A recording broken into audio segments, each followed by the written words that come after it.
Ассаламу алейкум. Я бы хотел обратиться к братьям таджикам. Братья таджики, мы мусульмане, альхамдулилля, мы братья. И каждой нации есть тупые, гнилые уроды, да, так скажем. И из вашей нации такой есть черт, хочет который войны. И задевает честь нашей страны. И он вмешивается в нашу политику. И я бы хотел бы сказать, и передайте ему это. Победитель не тот, у кого есть деньги и слава. Победитель тот, на чьей стороне есть правда. Так что, брат мой, не вмешивайся в нашу политику. Мы будем уважать вас, если вы будете уважать нас. Если вы хотите войну, то мы тоже не будем стоять и просто смотреть вас. Но мы хотим мирно. درود به شما دوستان عزیز. وقتی که وارد اینترنت میشویم تا کارتخور جنگ رو میبینیم وهم و واهمه راستی دائما میگفتیم در این ماه شریف رمضان اولا ما طرفدار جنگ نیستیم. خدا صلح و امانی را به ما دهد. اما پاره از زمین ما پاره از قلب ما هست. این رو هم فراموش نکنیم. دائما میگفتیم در دنیا دو قوه است، یکی عقل است و دیگری شمشیر، اما بیشتر عقل غالب برآمده است در شمشیر. آنهایی که زخمی شدند خدا نگهبان شما، آنهایی که جان دادند و فراموش نکنید که وطن را، مادر را حفظ کردن، خانه را حفظ کردن انسان شهید می شود. همینش گویم برایتان کفایه است. خدا نگهبان همه ما. بار دیگر میگه ما طرفدار جنگ نیستیم، اما هر کسی که آمد به زمین ما دستش را شکنیم خواهد.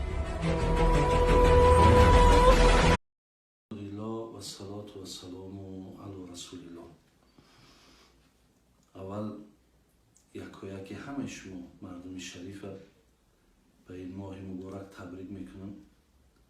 بعدا برادران عزیز و گرامی، یعنی انشاءالله مقصد این بود که در حقتون و در حق ملتون، در حق وطنم دعاگو باشم و همیشه دعا میکنم. ولی حاضر من میخوام در یک دقیقه های اندک که برای شما یک گوییم که آن چیزی که در ذهن ما هست، در فکر ما هست، من به گوش شما رسانم.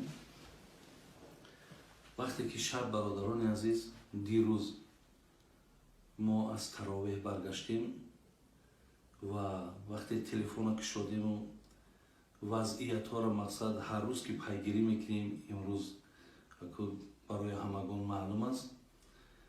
وقتی حالت ما در مرز دیدیم، حالت در بین مردمی واروخ و هم سرحد اونها وقتی دیدیم، راستی بسیار یک بگیم لحظه های برای آدم ناراحت کننده، بسیار بگیم گفتی همی تاجیکای ما زیق هم شیدیم. ولی انشاءالله برادران عزیز و گرامی، در هر یک لحظه هایی که به سر ما می آید انسان باید روح افتاده نشود. هیچ وقت روح افتادگی در کار نیست. فقط ما اولا به تمام مردم واروخ گفتنیم، شخصا من خودم، من دعا میکنم که الله مهربان اولا شما را حفظ کند و ما در پهلوی شماییم. امروز همه ما واروخی، گپ در سر دیگر اینجا سر منطقه ها دیگر نمی رود. یعنی همه ملت با شما است، همه وطن با شما است، زیرا شما هم یک پارچه از زمین تاجیکستان ماییم.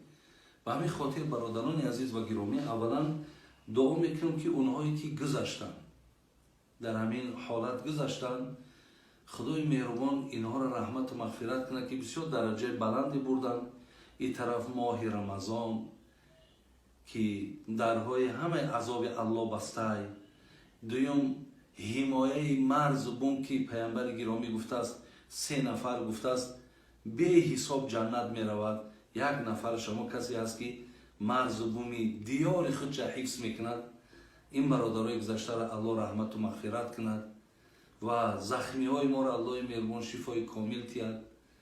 و برادران عزیز و خیلی گرامی، من امروز قدرت و قوت من این است که همیشه در حق شما در هر یک نشستم، در هر یک عبادتم дуогӯ ҳастам ки ҳамаи мушкилотро бо фазли карамаш дур гардонад. фақат боз гуфтанем ки имрӯз алҳамдулиллоҳи роббилоламин мо дар як замони зиндагӣ дорем, мо дар як давлате зиндагӣ дорем ки иншоаллоҳ расидагӣ дар ҳамаи мушкилоти шуморо мекунад.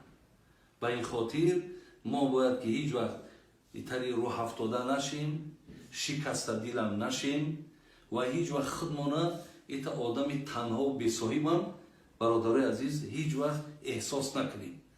барои ҳамин ман аз барои худо ба шумо гуфтанем бародарои азиз ки қатитонем, ҳамроҳтон ҳастем ва дуогӯам ҳастем.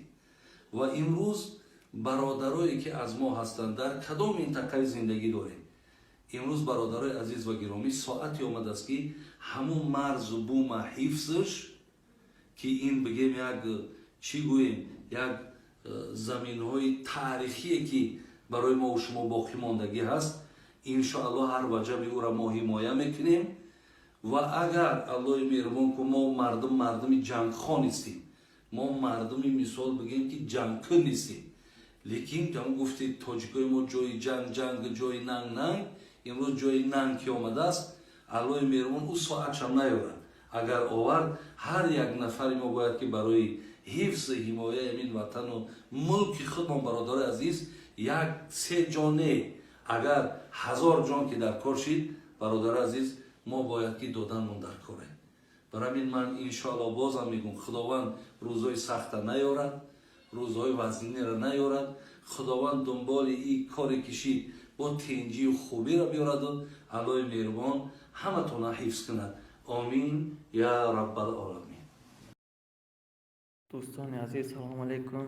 یک خبری ناخوش را به شما میرسانم.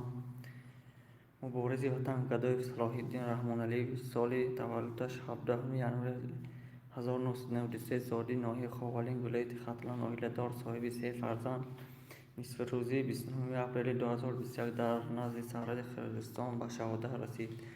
خواهشمندم در حقش دعاگو باشید. این خبر را ما از فیسبوک دستگیری کردم. این را اخبار تاجیکستان گذاشته است. لایک کنید، پادکست کنید، با خبرهای نوبرات میگذاریم. یعنی طی 19 سال مسئله عوض کردن واروح با یگان حدود دیگر وجود نداشت و وجود داشته هم نمیتواند. الله خودش میداند هر شبی که من نماز تهجد میخوانم در آخر دعایم والله اگر برای این سرزمین من دعا میکنم. برادرها دعا کنید بردم اون صحیح شوید. برای که انشالله دیگه حقیم نشینی نه جان تمام برای خاک تاجیکستان جا میتیم. انشالله غلبه میکنیم. انشالله غلبه ما مریم، غلبه ما همه ما شهید میشه از برای دفاع زمین تاجیکستان. انشالله همه کسانی که فقط به پیش فقط همون گرنیتسان زور استتون برادرها از مرگ نترستون. انشالله از مرگ نترستون. انشالله از مرگ نترستون. انشالله خدا اگر خواهد غلبه میکنیم.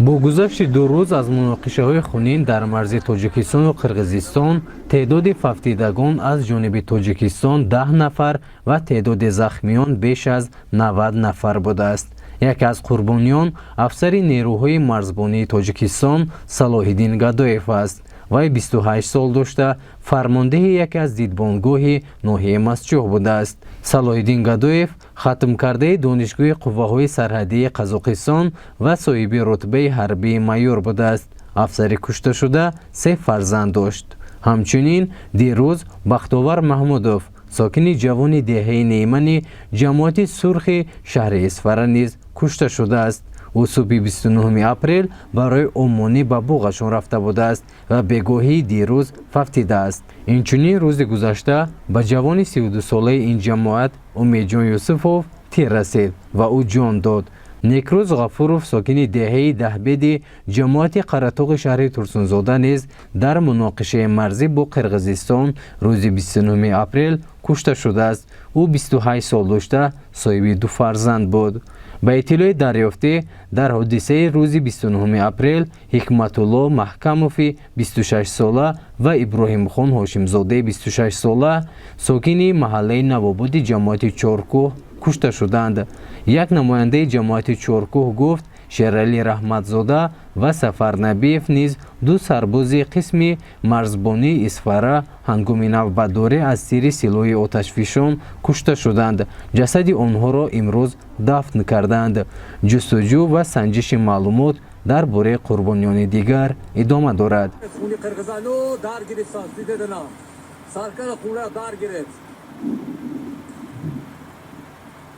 اینا چاس پاس همش زده اینا چاس پاس زدگی بروخ نویسدگی اینجا او نخونه دار گریسته